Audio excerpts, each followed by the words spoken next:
Hello students, your most welcome. हम इस series में 10,000 इंपॉर्टेंट जनरल मैनेजमेंट के क्वेश्चंस कंप्लीट करेंगे और यह हमारे लिए कॉम्पिटिटिव एग्ज़ाम में बहुत ज़्यादा हेल्प करेगी। हालांकि एक नया सब्जेक्ट है, इसमें लगभग बेसिक क्वेश्चन ही पूछे जाएंगे। ये सीरीज़ आपको एग्ज़ाम समय बहुत ज़्यादा हेल्प करेगी। रिवीजन के तौर पर आप इस सीरीज़ को एक बार ज़रूर देख लेना। अगर आपको ये सारे वीडियो अच्छे लगे तो आप अपने दोस्तों के साथ भी इस चैनल के साथ जोड़ सकते हैं। चलिए आज के इम्पोर्टेंट पॉइंट्स कवर कर लेते हैं। इन सारे पॉइंट्स को आप ध्यान से समझना और याद रखने की कोशिश करना। पहला पॉइंट है, समन्वय करना किसके कार्यों में सम्मिलित है? समन्वय करना प्रबंध के कार्यों में सम्मिलित है। प्रबंध किसी संस्था, व्यक्ति, देश या समाज तक सीमित नहीं है। यह प्रबंध की कौन सी विशेषता होगी? सार्वभौमिक विशेषता, याद रखना।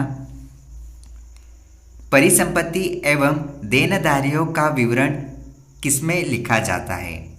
परिसंपत्ति एवं देनदारियों का विवरण तुलन पत्र में लिखा जाता है। तुलन पत्र।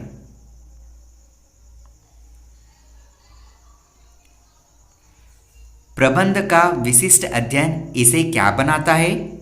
याद रखना, प्रबंध का विशिष्ट अध्ययन एक पैसा बनाता है। चुने हुए विकल्पों में से किसी एक के संबंध में निर्णय करना क्या कहलाएगा? निर्णयन। नेतृत्व की कल्पना किसके अभाव में कठिन है? अनुयायियों के अभाव में नेतृत्व की कल्पना कठिन होती है। प्रशिक्षण से किस में वृद्धि होगी? प्रशिक्षण से मनोबल में वृद्धि होगी। भावी कर्मचारियों की खोज किस प्रकार की प्रक्रिया मानी जाती है? भर्ती प्रक्रिया मानी जाती है, याद रखना। किसी ठेकेदार के माध्यम से भर्ती हो तो वह क्या कहलाएगा? प्रत्यक्ष भर्ती कहलाता है। किसी ठेकेदार के माध्यम से भर्ती होना प्रत्यक्ष भर्ती कहलाता है। क्या प्रबंध प्राकृतिक विज्ञान की भांति एक निश्चित विज्ञान है या नहीं? प्राकृतिक विज्ञान की भांति एक निश्चित विज्ञान नहीं है। प्रधानमंत्री कार्यालय किस प्रकार का अभिकरण माना जा सकता है? स्टाफ अभिकरण माना जा सकता है। स्टाफ अभिकरण। जब कोई कंपनी हानिग्रस्त होती है तो बॉन्ड धारकों को बॉन्ड पर ब्याज का भुगतान करना अनिवार्य है या नहीं? अनिवार्य नहीं है, ध्यान रखें आप, अनिवार्य नहीं है।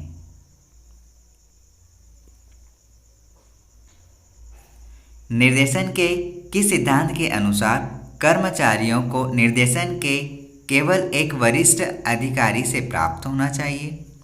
निर्देशन के किस सिद्धांत के अनुसार कर्मचारियों को निर्देशन केवल एक वरिष्ठ अधिकारी से प्राप्त होना चाहिए? यह एक एकात्मकता का सिद्धांत कहता है। पदोन्नति को रोकना किस प्रकार का अभिप्रेरण का हिस्सा है? नकारात्मक अभिप्रेरण का हिस्सा है। वित्तीय मतलब विभिन्न वित्तीय आंकड़ों का तुलनात्मक प्रस्तुतिकरण क्या कहलाएगा? वित्तीय विवरण का विश्लेषण कहलाता है। यह सारे पॉइंट्स को आप याद ना रखने से काफ़ी बेहतर यह है कि आप इन सारे पॉइंट को समझें।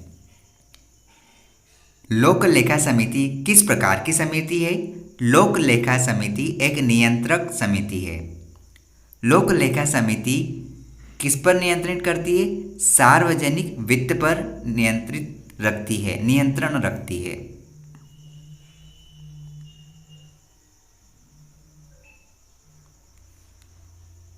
अगला पॉइंट है, प्रबंधकों के प्रशिक्षण एवं विकास में कौन सा अंग सहायक है? प्रबंधकों के प्रशिक्षण एवं विकास में संगठन सहायक है। एक संगठन। जहाँ लेखा कर्म समाप्त हो जाता है वहाँ क्या आता है? जहाँ लेखा कर्म समाप्त हो जाता है वहाँ अंकेक्षण आता है। अंकेक्षण। अनौपचारिक संगठन में सत्ता का प्रभाव किस ओर चलता है? अनौपचारिक संगठन में सत्ता का प्रभाव नीचे से ऊपर की ओर चलता है। याद रखना, नीचे से ऊपर की ओर चलता है।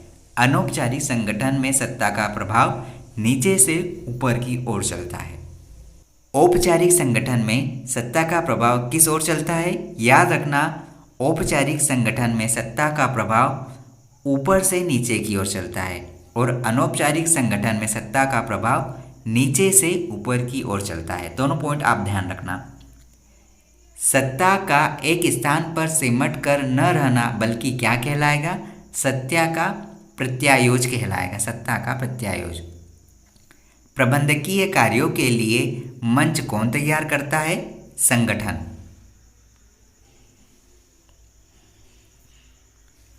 दो या दो से अधिक व्यक्तियों के तत्वों, विचारों और भावनाओं का आदान प्रदान क्या कहलाएगा? संप्रेषण, कम्युनिकेशन। मैनेजमेंट सिस्टम में मैनेजमेंट का जो सब्जेक्ट है इसमें लगभग हिंदी, शुद्ध हिंदी इस्तेमाल की गई है, जिसको आप अंग्रेजी के वर्डों से कोरिलेट करना, जिससे ज़्यादा बेहतर रहेगा उसको समझने में, याद रखने में। वित्तीय प्रबंधन का एक सामान्य उद्देश्य क्या है? विवरण के लिए उपयुक्त चैनल का चयन करना। फार्म में भरी गई ग्राहकों की प्रतिक्रिया किस प्रकार की सूचना है? एक बाहरी सूचना है। विशिष्टीकरण एवं कुशलता ही संगठन का ढांचा निर्धारित कर रही है। यह क्या दर्शाएगा? मानव संसाधन में परंपरागत सिद्धांत बाहर हो जा रहे हैं।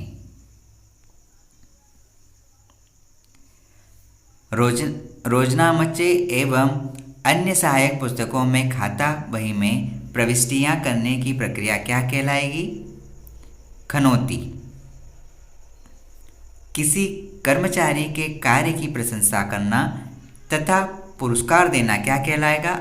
अभिप्रेरणा कहलाएगा। स्थिर लागत पर ऋण कोषों का प्रयोग करना क्या कहलाएगा? समता पर व्यापार। किसने कहा कि बजट एक निश्चित अवधि के लिए सरकार की वित्तीय योजना है?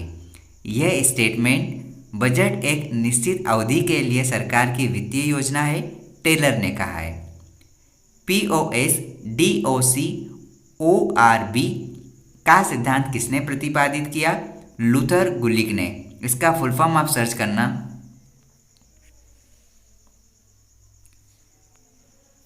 POS, DOC, ORB इसका फुल फॉर्म प्लानिंग मतलब नियोजन, ऑर्गेनाइजिंग मतलब संगठन, स्टाफिंग मतलब कर्मचारी, डायरेक्टिंग निर्देश, कोऑर्डिनेटर समन्वय, रिपोर्टिंग रिपोर्ट करना, बजटिंग बजट। ये स्पेलिंग फिर से आप ध्यान रखना, POS, DCORB है। इसको आप फिर से क्लियर करना और इसका फुल फॉर्म आप ध्यान रखना। ये पूछ सकता है कि इस स्पेलिंग में O का क्या मीनिंग होगा, R का क्या मीनिंग होगा, इसलिए इसको थोड़ा सा ध्यान रखना। विचारधारा का मस्तिष्क जटिल एवं प्रत्यक्ष दर्पण है। यह एक ऐसा प्रयोग है जिसमें मानसिक विचार शब्दों के रूप में ढलकर सम्मुख आते हैं। ये कथन किसने दिया? जॉर्ज हाउस्टन का इन्होंने दिया। जो संस्थाएं विभिन्न ग्राहकों में अंतर नहीं करती और अपना एक विपणन कार्यक्रम अपनाती है, यह विपणन मूल नीति का कौन सा प्रकार है? भेदभाव रहित विपणन नीति का एक प्रकार है।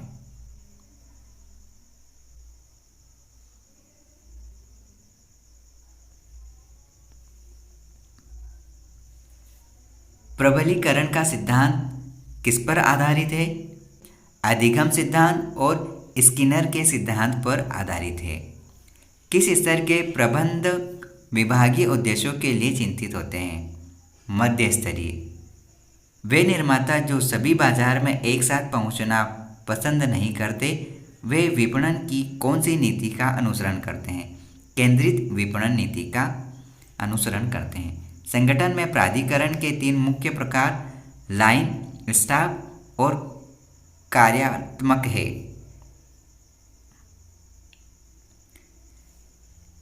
इसको आप फिर से देखें, प्रकार्यात्मक है। बाजार को उप बाजारों में बांटना क्या कहलाता है? बाजार विभक्तीकरण। विज्ञापन रणनीति किस प्रबंध का हिस्सा है? बिक्री प्रबंध का। लाभांश क्या है? वह धनराशि जो लाभ से नियमित रूप से कंपनी के शेयर धारकों को नकद या शेयर के रूप में भुगतान करती है। मनुष्य का व्यवहार सीखी हुई प्रेरणाओं से प्रभावित रहता है।